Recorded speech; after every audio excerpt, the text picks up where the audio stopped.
Hello again. Just want to run something back by y'all, for y'all, to y'all. I was having a conversation with someone and we were listening to Les Brown, of course, motivational speaking, and I always have positive conversations.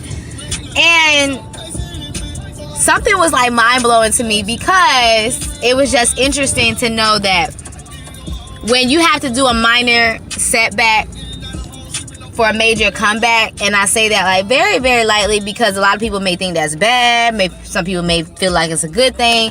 However you do feel about it, I just like to have you have a visual for your thought process, right?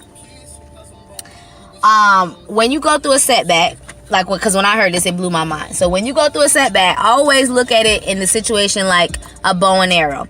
You got to pull a bow back to shoot that arrow. And in order for you to, shoot it at the right target, you have to retract yourself back and then go at it with full speed.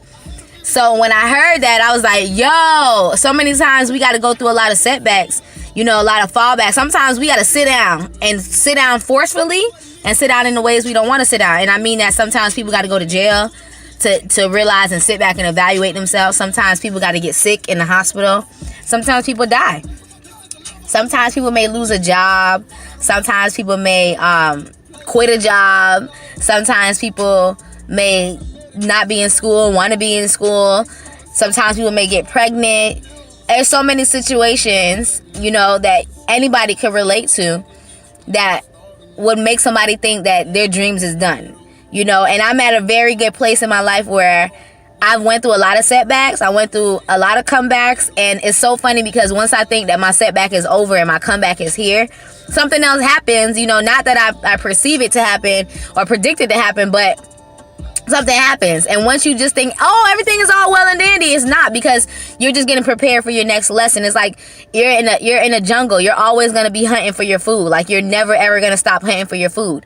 So it is mind-blowing. I thought you all would want to know, it's mind-blowing to visually look at a bow and arrow and to know that whenever you go through something, it's okay for you to sit back so you can come back stronger to hit that target, okay?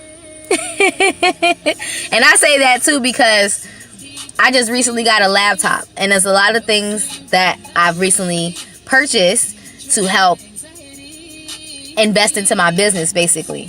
And it's so funny because now that the more I see myself with the tools I have, it's like your desires come in. You're like, well, I already have these things that I need, so now the same work ethic has to still be there. But when you get things to help you out because you were working so hard before, like I was just doing YouTube off one phone, my regular phone that I use every day.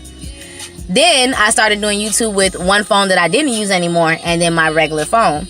Now I'm doing YouTube with 3 phones, a laptop, lighting equipment, selfie sticks, tripod. Like, there's so many different things now that I have, but it's so funny because now I'm taking a bow and arrow aspect and I'm falling back a little bit because I want to make sure when I come hard. You understand me? And I don't want to just come because I'm just like, it's like like different levels for every situation.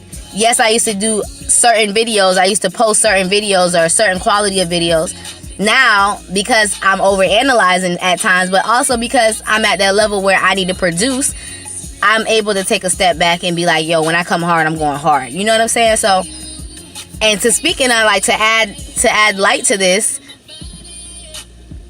when I got my laptop, I was able to pull up things that, desktop version you can't see from an Android, on your phone, from a mobile site. So when I pulled up my laptop with like all of my stuff that I created, like my websites, like all my different dreams and like little different editing tools, like even on Canva, like so many apps that I used to use that I didn't realize that I used before, all came up with all different business ideas that I was doing like years ago, and it all lined up together. It was so mind-blowing to me to see every different year I was producing some type of Queens and Kings Visionary, Just Me and You Cafe, like so many different things. And I say that to say, just because we start something and you don't see it produced doesn't mean that it's finished. And sometimes we have to see, like, I'm gonna get emotional because sometimes you got to see things from a whole aspect. And when I seen everything from the desktop site with all of my dreams and goals just lined up there like a puzzle, like all the pieces were put together, it was amazing. So even though you don't see results of things that I've started, endeavors that I've created, or, you know, talents that I utilize with myself, it doesn't mean that I stopped, I gave up. It just means that I'm at this point in my life where I'm elevating and evaluating myself. And I recommend you all do the same thing. What is something that you have done that you started and you just thought it didn't work and you just stopped doing it, or something happened? Like for me, I got pregnant. I got 3 kids. I got pregnant 2 times, and each pregnancy, before and after, I was starting a business. And the hardest thing about it is people be like, oh, kids are a setback. They're not a setback. They are not a setback. They're set up for you to come up, okay? Let me run that back. They're set up for you to come up, okay? My children, if I would have never had children, if I would have never went through what I went through to even decide to create the businesses I created, my God, I don't know where I would be at. I don't know where the motivation, the desire, I don't know where I would be at. So I'm just thankful. So no matter where you are at in your growth process, your journey, appreciate where you at, honey. Acknowledge it. Take a step back to remember when you wanted certain things that you already have right now. And remember how you felt when you didn't have it. Now that you have it, do you still value it the same way?